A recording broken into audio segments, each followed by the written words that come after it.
প্রত্যেক বছর অনেকেই জানতে চায় যে এই লাল কাপড়ে মোড়া জিনিসটা কি।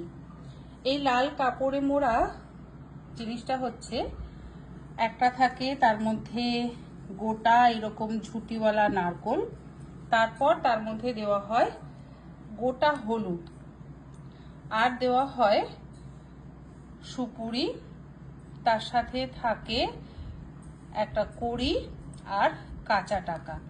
এবার এটাকে মোড়া হয়, এইভাবে সেটাকে মোড়া হয়। মৌলি সুতো দিয়ে সেটাকে মোড়া হয়।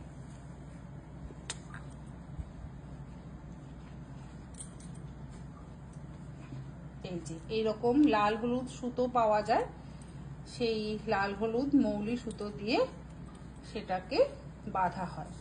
তারপর এটাকে একটা থালায় রাখা হয়, মানে একটা থালার মধ্যে একসাথে এগুলোকে সবকটাকে রাখা হয়।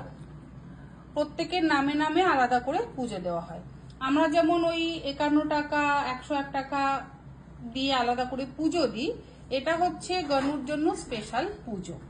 তারপরে এটাকে সারা বছর ঘরে রাখা হয়।